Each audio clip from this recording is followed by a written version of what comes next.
Bienvenido de nuevo. Hoy nos acompaña Scott Ritter, ex inspector de armas de la ONU, oficial de inteligencia del Cuerpo de Marines de Estados Unidos y también autor. Gracias por venir. Trump ha llamado a Putin. Supongo que tuvieron esta conversación sobre cómo poner fin a la guerra de Irán y también a la guerra de Ucrania, aunque sospecho que el énfasis estaba en la primera. Sí, los rusos calificaron esta llamada de franca. No usaron la palabra amistosa. Así que me preguntaba, ¿qué interpretación le das a todo esto? ¿Qué sospechas que discutieron?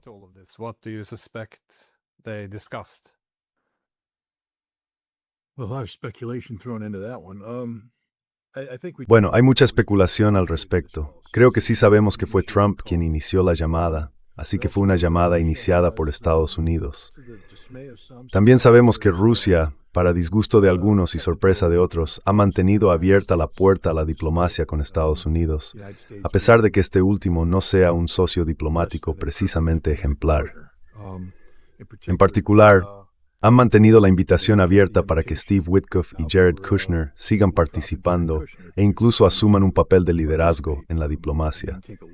Y de nuevo, dado su historial con Irán, uno pensaría que eso habría sido un factor descalificador. Pero la razón por la que menciono esto es que Rusia no está haciendo nada precipitado para cerrar la puerta diplomática. Y uno tiene que preguntarse, ¿por qué lo harían? Quiero decir, hay algunos puristas por ahí.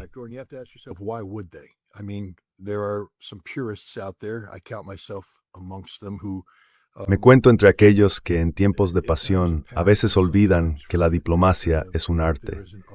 Y dado que la guerra es una extensión de la política por otros medios, la diplomacia suele ser un camino más sensato que la confrontación. Pero ya sabes, estamos viviendo una época en la que Rusia, cuando Vladimir Putin, fue el objetivo de un intento de asesinato con 91 drones, dirigidos por inteligencia de la CIA, mientras el presidente mantenía una conversación. Eso fue el 28 de diciembre.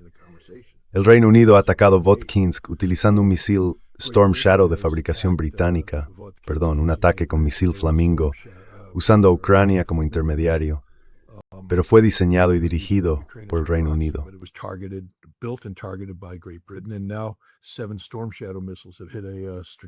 Y ahora 7 misiles Storm Shadow han alcanzado una instalación industrial estratégica en la ciudad de Bryansk. Ya sabes, normalmente estos serían líneas rojas, y sin embargo los rusos dejan abierta la puerta de la diplomacia. La pregunta es, ¿por qué? Creo que la respuesta es que Rusia está jugando un juego muy estratégico en múltiples frentes y ha logrado evitar caer en la trampa militar. Para darte un ejemplo, porque la lógica lo dicta, y Sergei Karaganov lo ha expresado así, si Inglaterra ataca a Rusia, Rusia ataca a Inglaterra. Y sabemos que hay una instalación en una ciudad británica que produce Storm Shadows y que literalmente se ha convertido en ente justificable.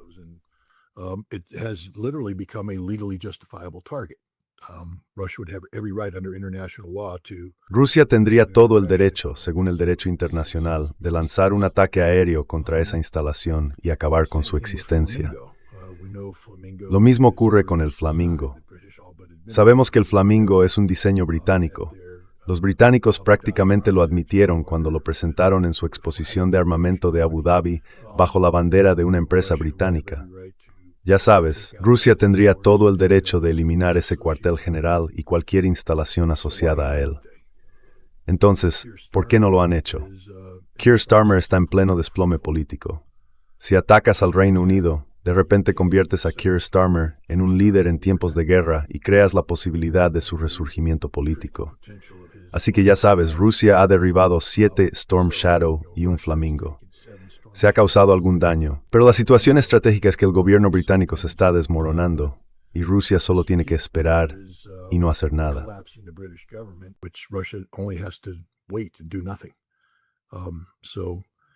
Así que sí, a veces la acción militar no es con Estados Unidos, uno de los objetivos y metas estratégicos de Rusia es el levantamiento de las sanciones económicas. Y aquí, sin hacer nada, Rusia consiguió que se levantaran todas las sanciones sobre el petróleo. Quiero decir, no soy economista, pero puedo imaginar que si vendías crudo Eurograde a $23 el barril, con descuento, y ahora puedes venderlo a 80 en el mercado abierto, ese beneficio de $53 por barril ayuda a equilibrar un presupuesto, a pagar una guerra, ayuda con muchas cosas, la falta de liquidez, todo eso. Esto es bueno. Y Rusia no tuvo que hacer nada más que mantener abierta la puerta de la diplomacia, coger una llamada telefónica, contestarla y mantener una conversación franca.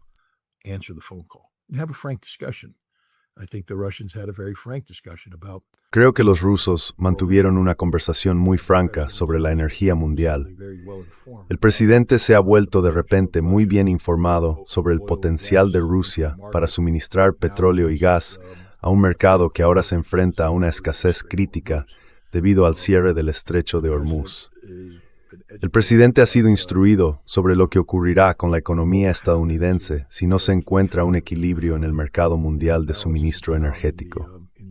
Rusia no necesita explicarle al presidente las consecuencias políticas de una economía fallida. El presidente lo entiende. Así que creo que los rusos han mantenido la puerta abierta porque les conviene. Una sobrereacción rusa.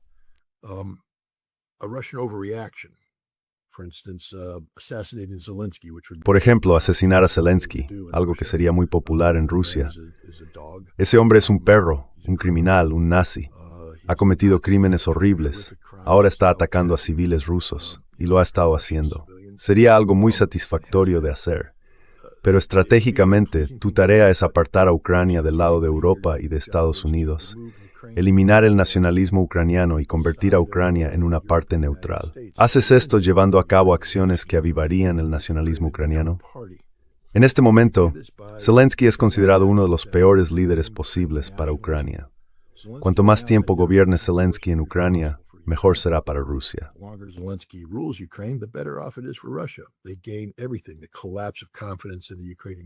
Ellos lo ganan todo, el colapso de la confianza en el gobierno ucraniano, y así sucesivamente. Ahora vemos una lucha política a tres bandas entre Zelensky, Zaluzhny y Budanov. Un ataque ruso contra Vankova convertiría literalmente a Zelensky en lo que Rusia no quiere que sea, un líder en tiempos de guerra con credibilidad. Le daría justificación para todo lo que ha hecho. Así que, para los rusos, no hacer nada es en realidad el mejor curso de acción. Dejar que Ucrania se deteriore, dejar que el Reino Unido se deteriore. Ahora bien, en el contexto de Irán, que Rusia no atienda esa llamada telefónica, la excluye del ciclo de toma de decisiones en Estados Unidos. Pero al atender esa llamada, Rusia consigue que se escuche su voz.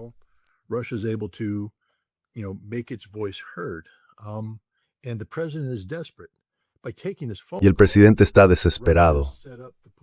Al aceptar esta llamada telefónica, Rusia ha creado la posibilidad de una llamada adicional, o incluso de una reunión cara a cara con Kirchner y Witkoff.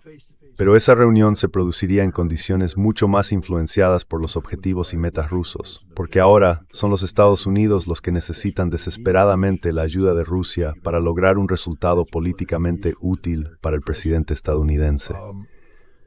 Sabes, creo que podrías ver a Rusia dispuesta a ejercer presión sobre Irán para poner fin al conflicto o para evitar ciertas acciones, a cambio de que Estados Unidos suavice algunas de sus exigencias respecto a Ucrania.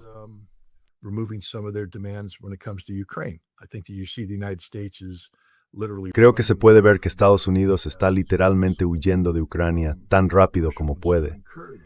Rusia quiere fomentar eso, por lo que no hace nada salvo dejar la puerta abierta. Así que creo que lo que vimos fue una conversación muy franca, no una que pusiera a Trump a la defensiva, sino una que le hiciera comprender la realidad a la que se enfrenta y el papel que Rusia podría desempeñar. Pero ya sabes, también dejó claro al presidente que hay condiciones que deben cumplirse. Rusia dice, queremos negociar el fin de esta guerra, pero no va a aceptar los términos ucranianos. Y Estados Unidos debe dejar de respaldar esos términos.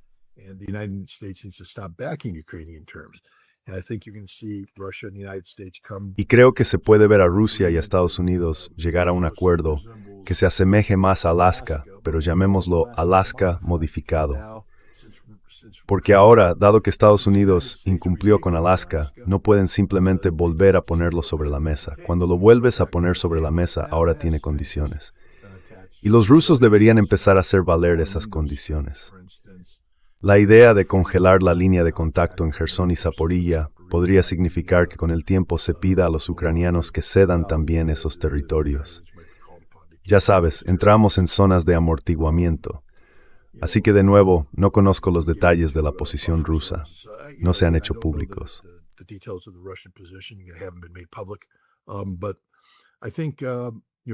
Pero creo que ya sabes, Rusia está en una mejor posición para admitir, forzar, obligar a Estados Unidos a ceñirse al acuerdo de Alaska Plus, es decir, que Alaska Plus refleje la realidad actual, y para poner fin a este conflicto. Creo que Estados Unidos no está en una posición muy favorable para negociar. El tiempo no juega a su favor porque este conflicto con Irán se está deteriorando rápidamente y necesitan a Rusia. Necesitan que Rusia participe en el mercado energético y necesitan la ayuda de Rusia para poner fin a este conflicto. Y de nuevo, Rusia puede ayudar a proporcionar cierta cobertura política al presidente. Imagina que el presidente dijera que ha logrado un acuerdo de paz con Ucrania y otro con Irán el mismo día.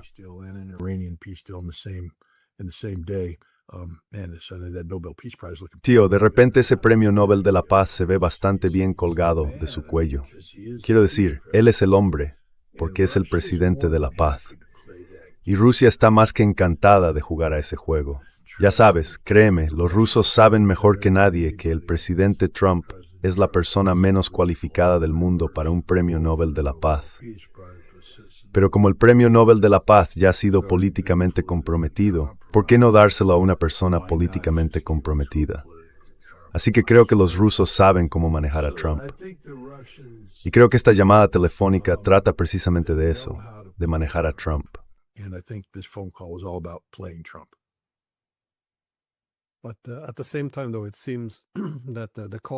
Pero al mismo tiempo, parece que el coste de no hacer nada es que la capacidad de disuasión de Rusia sigue debilitándose. El hecho de que los británicos se atrevan a hacer este tipo de cosas, atacar dentro de Rusia, el hecho de que personas como el canciller Merz puedan sentarse en Múnich, en la conferencia de seguridad, y presumir de cómo han infligido todas esas bajas a Rusia.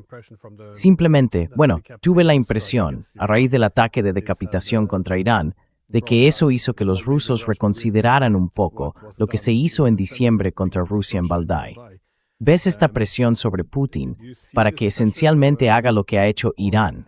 Es decir a cualquiera que ataque a Irán o ayude de alguna manera, permitiendo el uso de bases o de su espacio aéreo, que todos serán atacados. Quiero decir, esperaría que en el futuro muchas naciones del Golfo sean muy cautelosas a la hora de permitir que sus territorios se utilicen de nuevo. Si no pueden, esta es la consecuencia. De nuevo, Well, again, only Russia can make that call. But I would say Solo Rusia puede tomar esa decisión. Pero diría que si yo fuera Narishkin asesorando al presidente, diría que Starmer es historia. Keir Starmer está acabado. Y la continua desintegración del sistema político británico beneficia a Rusia. Cuando Starmer caiga, habrá un vacío político y luchas internas, y veremos cómo el Reino Unido sigue desmoronándose por su propia voluntad. Ya sabes, se puede argumentar a favor de la paciencia. Quiero decir, ¿qué ha hecho el Reino Unido aparte de dar a los políticos europeos motivos para presumir? No tiene sentido.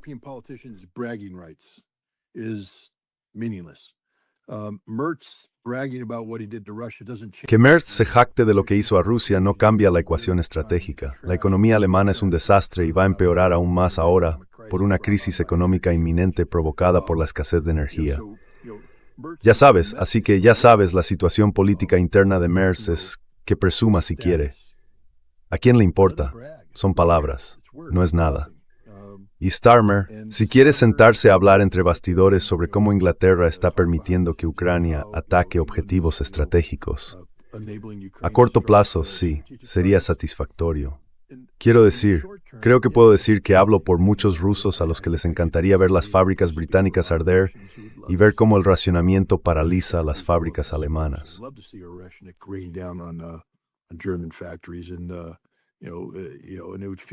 Y ya sabes, se sentiría bien por un momento, pero el objetivo es acabar con esta guerra o ampliarla, porque ahora mismo la Unión Europea está en apuros. No saben cómo van a financiar la continuación de este conflicto. Alemania, una vez más, es una economía en colapso, con su fortuna política también en declive. Starmer está de salida, Macron está en crisis.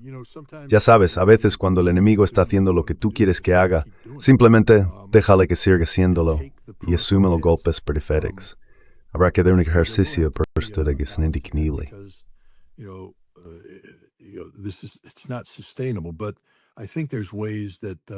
Pero creo que hay formas en que los rusos podrían atacar objetivos dentro de Ucrania sin fortalecer a Zelensky. Ya sabes, centrarse más en las bases del oeste de Ucrania, de donde proceden estos misiles. Creo que podríamos ver a los rusos actuar con más libertad para eliminar esas bases aéreas donde se encuentran los aviones que lanzaron los Storm Shadow. Atacar objetivos en los que, como sabemos, los británicos han construido ciertas instalaciones de reacondicionamiento. Creo que hay algunas instalaciones de montaje de Flamingo, de nuevo en el oeste de Ucrania, quizá peligrosamente cerca de la frontera polaca. Son objetivos que deben ser eliminados, y eliminados de forma contundente. Ha habido cierto riesgo político asociado a atacar estos objetivos, pero creo que ha llegado el momento de eliminar ese riesgo político.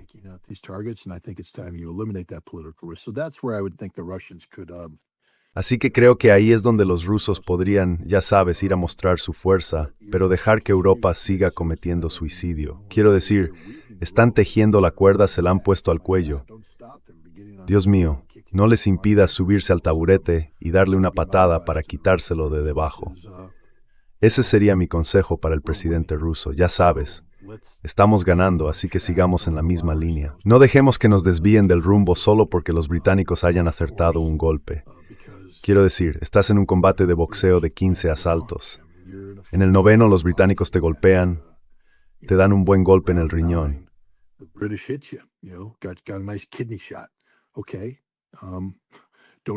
De acuerdo, no cambies tu plan. Vuelve al juego. Los estás desgastando y vas a dejarlos fuera de combate en el asalto 14 o 15. Pero si cambias ahora, porque te has enfadado y empiezas, ya sabes, a golpear con agresividad, podrías estar jugando según su estrategia. Así que creo que Rusia se ciñe al guión. Este asunto del petróleo, el levantamiento de las sanciones al petróleo, me parece un regalo de Dios. De nuevo, no soy economista, pero no puedo imaginar que esto no resuelva muchos de los problemas económicos más urgentes de Vladimir Putin. Sin problemas presupuestarios. Sigues obteniendo un margen de beneficio de $57 más de lo que ganabas antes.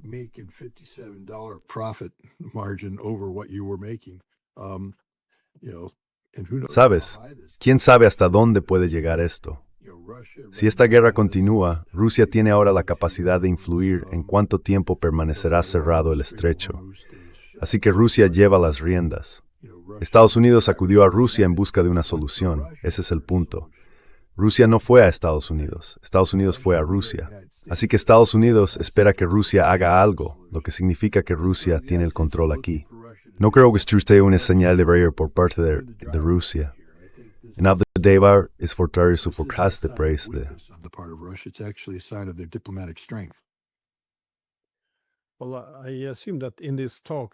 Bueno, supongo que en estas conversaciones, Trump estaba analizando hasta qué punto Putin podría ayudar a poner fin a esta guerra.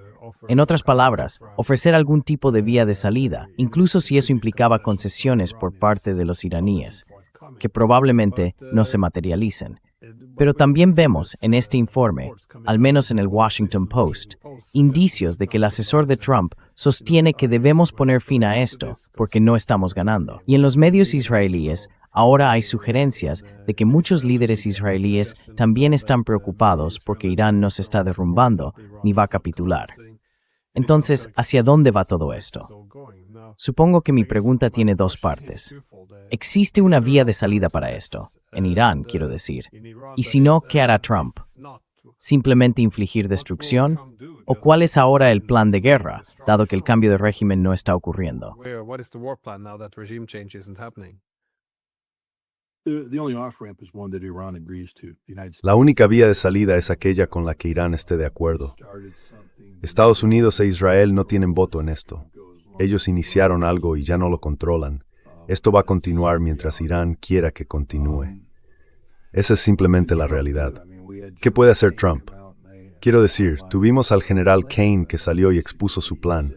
Básicamente dijo que estábamos teniendo un gran éxito contra los misiles iraníes. Anoche quedó demostrado que eso era una mentira total. Hemos hundido la marina iraní. ¿Y qué? El estrecho de Hormuz sigue cerrado y no lo vais a abrir porque nunca se trató de la marina iraní. Y ahora vais a ampliar vuestro conjunto de objetivos para atacar instalaciones industriales estratégicas dentro de Irán. strike strategic industrial targets inside Iran. They're all empty. If you think at day 12, Están todos vacíos. Si crees que al día 12 Irán todavía tiene equipos industriales de alto valor almacenados en instalaciones industriales estratégicas conocidas, pásame ese cigarrillo de marihuana porque debe de ser realmente bueno. Y quiero un poco, aunque no fumo marihuana. Podría hacerlo si es tan buena. Si te permite alucinar así de bien, lo haré, porque esos lugares están vacíos. Ya no hay ningún equipo estratégicamente importante en ninguna instalación conocida. Todo ha sido trasladado, todo ha sido evacuado. Así que solo estaremos bombardeando edificios vacíos. Todo lo que tiene Trump es una ampliación de la campaña de bombardeo de edificios vacíos, lo que nos hace sentir bien porque obtenemos mucho porno bélico. which makes us feel good because we get a lot of war porn. We get to watch things blow up and go ooh ah in the mouth. Podemos ver cómo las cosas explotan y decir, oh, ah, mientras los respiradores bucales respiran con fuerza y publican tonterías en X y otras redes sociales. At some point in time, Pero Irán sigue ganando. it's going to become En algún momento quedará claro para Estados Unidos que no es él quien dicta el final de esta guerra, sino Irán. Y por tanto, necesitan hablar con personas que tengan conexiones con Irán. United States has no connection Estados Unidos no tiene ninguna. phone to talk to. Irak no va a coger el teléfono y hablar con Witkoff. Eso significa que Rusia se convierte ahora en el centro intelectual. And Rusia pedir tegonías y desempeñar el poder mediador. mediator and Y ahí es donde entra en juego el valor de Rusia. where the value of Russia comes into play. Yeah, so Trump put up a tweet, something along the lines that we hit Sí, vi que Trump publicó un tweet, algo así como, hemos alcanzado 5.500 objetivos, lo cual no es precisamente una estrategia, solo hacer explotar cosas. Como dijiste, empieza a parecer infantil. Uno querría ver cuál es el objetivo y cómo esos objetivos realmente contribuyen a alcanzarlo. Pero mencionaste la incapacidad de abrir Hormuz.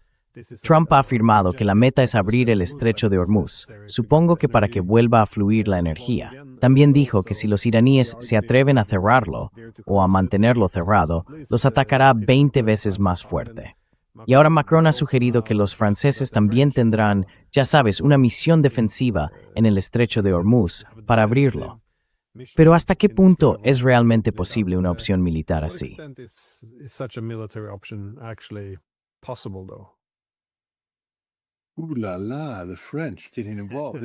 That's a game changer. Oh la la, los franceses involucrándose, eso lo cambia todo. Quiero decir, Dios mío, Macron, el genio militar que es. No puedo imaginar, ya sabes, los franceses, eso lo cambia todo. Creo que Irán se rendirá mañana. Es una estupidez.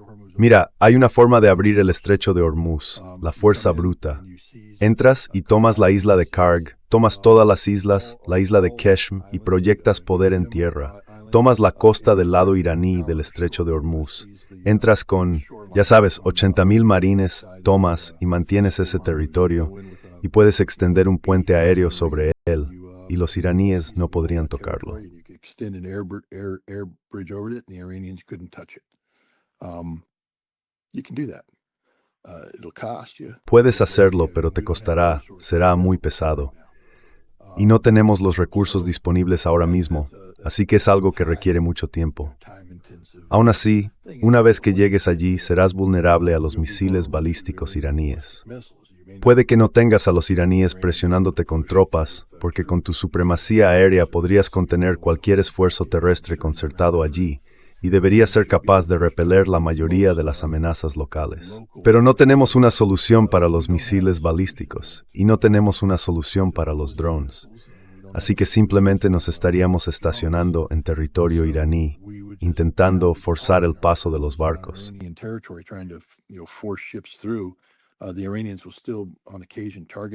Los iraníes seguirán en ocasiones atacando un barco y empezarán a golpear a nuestras fuerzas. La logística se convierte en un problema. Si despliegas 80,000 hombres en Irán, tienes que apoyarlos, tienes que mantenerlos. Necesitas instalaciones portuarias. Y esas instalaciones portuarias estarán bajo presión. Así que una vez más, simplemente no tenemos suficientes marines para hacer eso. Tendríamos que redirigir gran parte del personal de los marines y traer buques vulnerables. Y esto llevaría meses. Y mientras tanto, la economía internacional la colapsaría mucho antes.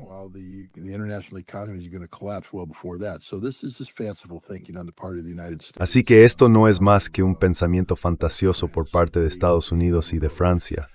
Creer que tienen voto en esto. Estados Unidos siempre ha presumido de que podría abrir el estrecho de Hormuz cuando quisiera, y los iraníes siempre han dicho que eso es un sueño imposible. Hasta ahora, parece que también es un sueño imposible que Irán pueda cerrarlo. No hay absolutamente nada que Estados Unidos pueda hacer para abrirlo, y la inclusión de Francia en mi opinión, debería remel, porque Francia ni ningún meterfigite. Le perverse en febrero se pasen o instalar o estelar hatia la planificaciones. French involvement with the United States would just complicate planning. Así que, una vez más, juego, set y partido para Irán.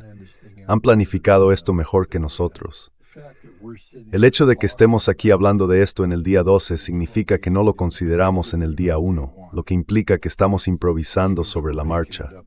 Los iraníes siguen su plan de guerra, se mantienen fieles a su plan de guerra. Han pensado todo esto detenidamente.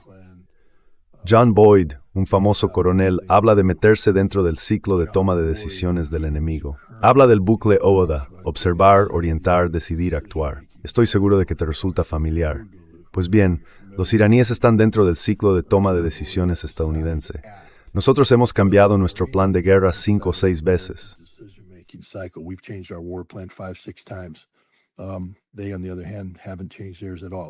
Ellos, en cambio, no han cambiado su postura en absoluto. Se mantienen firmes. Nosotros estamos reaccionando ante ellos. Ellos conducen, están al volante. Son los que inician la acción. Nosotros reaccionamos. Cuando reaccionas estás perdiendo. Hay que estar al mando. Hay que ser quien precipite la acción, quien haga que el enemigo reaccione. Los iraníes están al mando. Nosotros reaccionamos ante ellos. Vamos a perder. Si estamos hablando de enviar tropas terrestres al teatro de operaciones para abrir el estrecho de Hormuz, significa que no lo habíamos considerado como opción desde el principio, lo que implica que no hemos hecho ninguna planificación logística al respecto. Así que no, simplemente no va a ocurrir en un futuro próximo.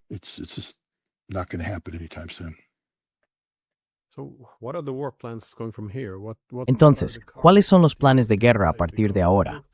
¿Qué cartas puede jugar Estados Unidos? Porque parecía que en ausencia de sus propias tropas terrestres, podría armar a los kurdos. Luego hubo algunos informes de que la CIA ya lo había hecho, pero ahora los informes de los kurdos sugieren que no lo van a hacer. Parecía que Azerbaiyán iba a verse arrastrado, pero en lugar de responder al supuesto ataque de un dron iraní, ahora están enviando ayuda humanitaria. Y ya sabes, Lindsey Graham amenazó a Arabia Saudí con consecuencias si no se unía a la lucha, porque tampoco quieren enfrentarse directamente a Irán. Supongo que gran parte de la infraestructura es bastante vulnerable. Así que, ¿qué significa esto? Supongo que, ¿qué cartas quedan por jugar? Y bueno, ¿qué tan escaso está Estados Unidos de munición en este momento?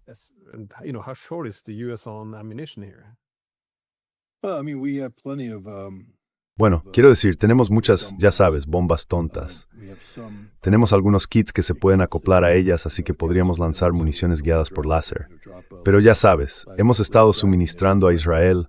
¿Cómo crees que Israel arrasó Gaza? Sí.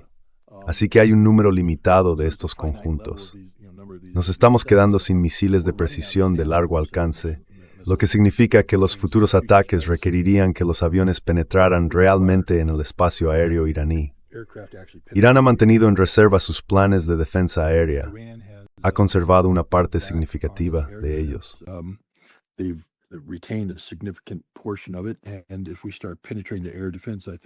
Y si empezamos a penetrar sus defensas aéreas, creo que empezaremos a ver emboscadas antiaéreas y empezaremos a perder aeronaves. Eso va a ser problemático, porque entonces tendremos que rescatar a los pilotos, lo que significa enviar equipos de búsqueda y rescate en combate, y ellos también podrían caer. Tendríamos un Black Hawk derribado, al estilo persa. Es una mala imagen por todos lados. Nos estamos quedando sin armas de precisión de largo alcance. Son muy caras y, de nuevo, cualquiera que sepa algo habría dicho, no tenemos suficientes. Nos vamos a quedar sin misiles de crucero.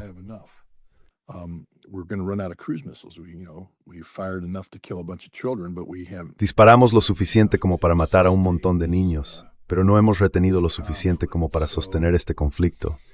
Así que los siguientes pasos son simplemente volar más cosas. Quiero decir, eso fue lo que dijo el general Kane, que la única opción que tenemos es volar más cosas. Eso era todo lo que el presidente Trump podía amenazar con hacer. Volar más cosas, aunque ni siquiera sabemos qué están volando. De nuevo, si mostramos tanta confusión en nuestra primera oleada del ataque, cuando deberíamos haber tenido la mejor inteligencia posible, y aún así, de los 4 lugares atacados en la instalación naval de Manab, 2 eran almacenes vacíos, uno era un hospital y otro una escuela. El 50% de nuestros objetivos eran ilegales según el derecho de la guerra. 50% of our targets were illegal under the law of war. Makes you wonder what the percentage is that we're striking. Te hace preguntarte qué porcentaje de los objetivos que estamos atacando hoy son ilegales. Nunca lo sabremos, porque Pete Hegseth cerró las unidades encargadas de examinar los objetivos para asegurarse de que no fueran de carácter civil. Pero ahora, a medida que nos volvemos cada vez más desesperados, simplemente vamos a empezar a ampliar la lista de objetivos. Ya sabes, si ya hemos bombardeado 5,000 objetivos y ahora Trump dice que vamos a bombardear más, ¿de dónde van a salir? ¿Qué objetivos son? ¿Quién está elaborando esos objetivos? ¿Quién está tomando las decisiones? ¿Está esto impulsado por inteligencia artificial? ¿Cuántas viviendas vamos a atacar? ¿Cuántas escuelas vamos a atacar? ¿Cuántos hospitales vamos a atacar?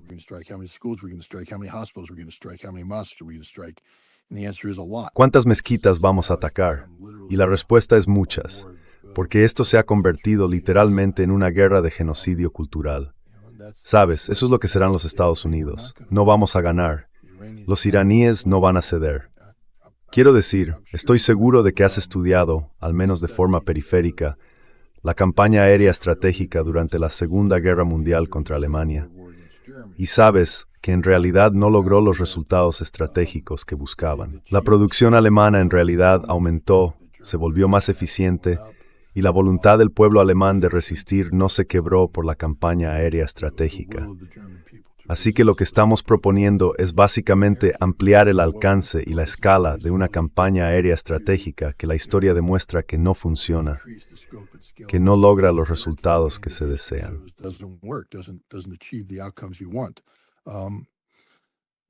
Sabes, hay una razón por la que Azerbaiyán se echó atrás. Esta guerra se vendió como una guerra de cambio de régimen, aunque ahora Trump diga que no lo es. Bueno, no lo es porque no podamos, sino porque lo intentamos. Y ya sabes, la idea era que si matabas a Ali Khamenei y había gente en las calles gritando «muerte a los ayatolás», los kurdos podrían estar más dispuestos a decir «vale, estamos dentro». Los azeríes podrían decir «sí, Sanguesur es nuestro corredor. Tiene buena pinta ahora mismo, vamos a unirnos a esto». Pero cuando matas al líder supremo y el resultado final es un Irán unificado clamando venganza, lo último que quieres es que tu nombre aparezca en esa lista de venganza. Y los kurdos de repente despertaron y dijeron, bueno, nosotros no vamos a hacer eso. Y los azeríes dijeron, sí, nosotros tampoco lo haremos.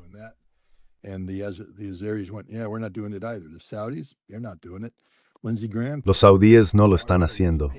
Lindsey Graham puede hablar hasta quedarse rojo como un tomate. Pero ya sabes, puede que le parezca mono a su... Da igual, no voy a entrar en eso. No me gusta Lindsey Graham, pero no hay motivo para atacarle ad hominem. Aún así, este es un hombre que presume de ser duro, pero no tiene nada de duro. Es una tortita, es una princesa de perfume, no es nada. Es un senador al que por alguna razón la gente escucha, pero espero que ahora mismo esté siendo desacreditado. Y creo que está avergonzado. Creo que le avergüenza haberle vendido una guerra a Trump y que esa guerra esté saliendo mal y que su capital político se esté yendo por la ventana.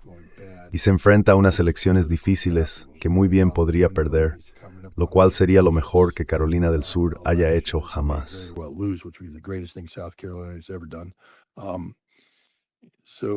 Así que se ha vuelto cada vez más desesperado, amenazando a Arabia Saudí. A Arabia Saudí no le importan sus amenazas. La mayor consecuencia para Arabia Saudí sería la destrucción de su capacidad de producción energética, lo cual está garantizado si se lanza de lleno a esta guerra contra Irán. Estados Unidos ha demostrado que no puede derrotar a Irán. Irán ha demostrado que puede seguir causando destrucción más allá de sus fronteras, incluso desde recibir 5,000 bombas sobre su territorio. Así que no importa lo que diga Lindsey Graham, es irrelevante.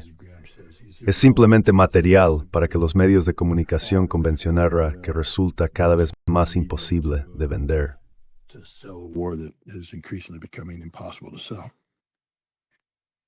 It does look like strategically. Parece que, estratégicamente, se perdieron un poco después de que fracasara la operación original de cambio de régimen. Y por supuesto, toda la premisa de que a Trump se le permitiría elegir al próximo líder demuestra cierto grado de desconexión respecto a lo que creen que es Irán y quién es realmente el pueblo iraní. Como última pregunta, ¿cuáles crees que son las implicaciones más amplias de esto? Porque, por supuesto, no se trata solo de una guerra entre Israel y Estados Unidos por un lado e Irán por el otro. Esto tendrá, supongo, repercusiones globales más amplias. ¿Qué significa esto para el futuro de Israel, la proliferación nuclear, los acuerdos de Abraham y la asociación entre Rusia e Irán? Perdón, son muchas preguntas a la vez, pero en términos más generales, ¿cuáles crees que son las consecuencias más amplias de esta guerra? No solo el hecho de que esté ocurriendo, sino también que esté yendo mal.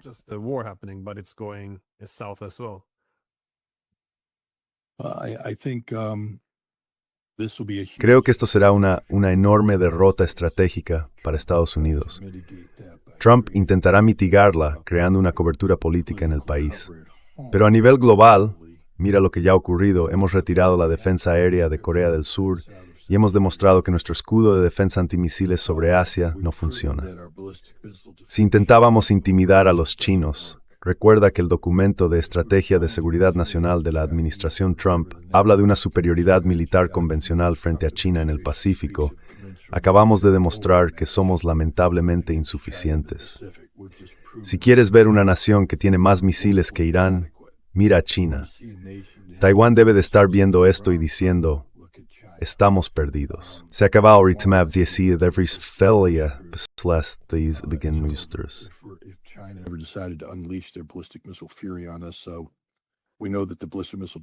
Así que sabemos que la defensa antimisiles balísticos no va a funcionar. Sabemos que lo destruirán todo. Sabemos que Estados Unidos no puede acudir en nuestra ayuda. Así que se acabó. Corea del Sur y Japón deben estar reconsiderando su acuerdo nuclear tripartito con Estados Unidos, porque este ha quedado expuesto como un tigre sin dientes. Además, estamos desmantelando sus defensas. Así que esto es malo para Estados Unidos en todos los sentidos, estratégicamente. No vamos a recuperarnos militarmente de esto, aunque no estemos sufriendo pérdidas materiales significativas en términos de aeronaves o municiones. Ya sabes lo que esto va a suponer para las prioridades de defensa estadounidenses. Reconstruir el suministro de munición, por ejemplo, porque una vez que no tienes munición, tu ejército es inútil. Y entonces, ¿quién va a intervenir y aprovecharse de esto?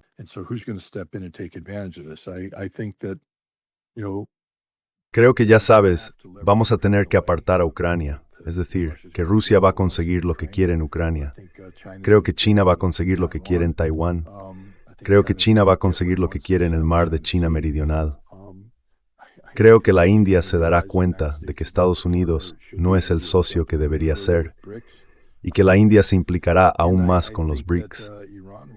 y creo que Irán emergerá como una potencia regional. Estados Unidos será expulsado de Oriente Medio.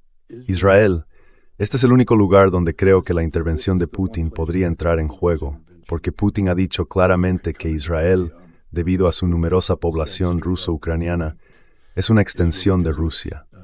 Así que Putin no va a permitir que Irán se quede ahí y continúe esta guerra hasta el punto de despoblar Israel.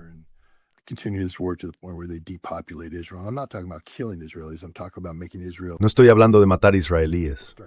Estoy hablando de hacer que Israel sea inhabitable para que la gente empiece a huir.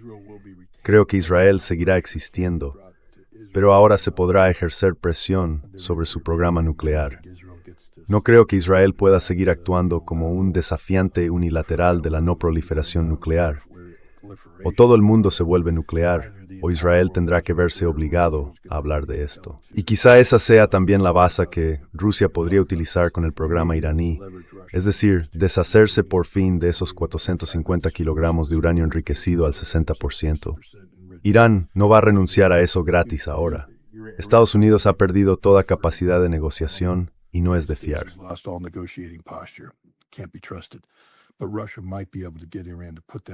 Pero Rusia podría lograr que Irán pusiera eso sobre la mesa y alcanzara un acuerdo que cerrara la puerta a cualquier posibilidad de ruptura, a cambio de que Israel también pusiera su programa nuclear sobre la mesa. Así que ya sabes, hay muchas posibilidades aquí. Pero para lograrlo, esta guerra tendrá que continuar un poco más. Estados Unidos tendrá que sentir un dolor económico real. Esa es la única manera en que tomará algunas de las decisiones que deben tomarse. Y luego ya sabes, el presidente, de nuevo, creo que el presidente siendo el estafador que es, cree que puede venderlo como soy el hombre que trajo la paz a Oriente Medio y la paz entre Ucrania y Rusia.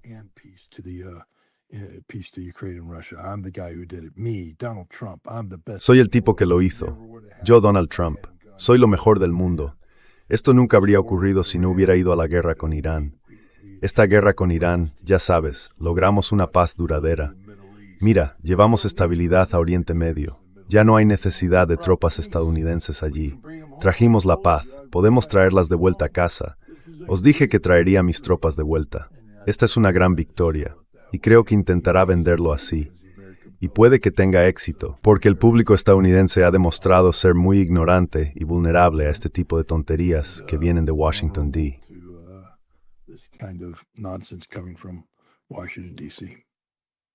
Sorry, just yeah, last question. Perdón, solo una última pregunta. ¿Te sorprendió que Lavrov estuviera básicamente reprendiendo a las naciones del Golfo? Muchos habían supuesto que después de Siria, los rusos intentarían adoptar un enfoque más equilibrado hacia Oriente Medio. Su implicación en Siria alejó a muchos de los estados del Golfo, pero aquí vemos a Lavrov dejando muy claro que Rusia no es un actor neutral en este conflicto.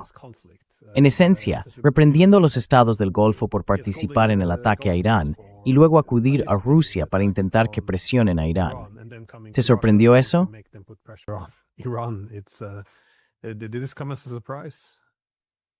No,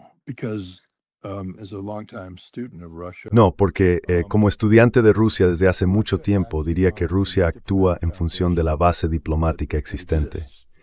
Si analizamos la implicación de Rusia en Siria y observamos cuáles eran sus obligaciones, no era algo blanco o negro. Rusia no estaba obligada a involucrarse, estaba allí para lograr estabilidad. Rusia hizo recomendaciones al régimen de Assad que fueron ignoradas. Se desarrolló una situación y Rusia no tenía autoridad para ampliar ese conflicto, especialmente una vez que Assad empezó a debilitar la posición de Rusia. Así que creo que la gente le da demasiada importancia. Pero Rusia es un actor global que necesita que exista una base diplomática. Lo creas o no, en realidad respetan el Estado de Derecho mucho mejor que cualquiera en Occidente.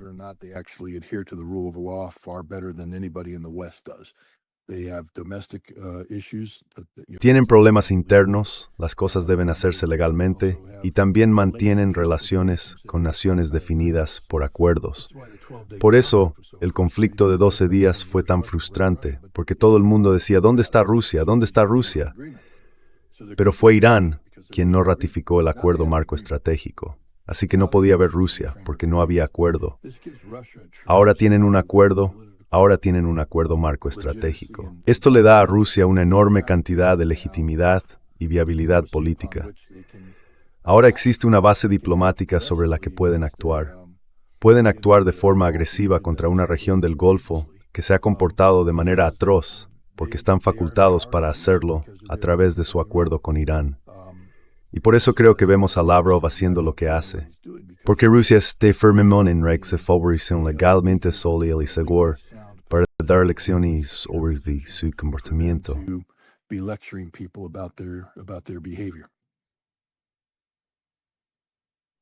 Gracias por compartir tus ideas y sí, por tomarte el tiempo.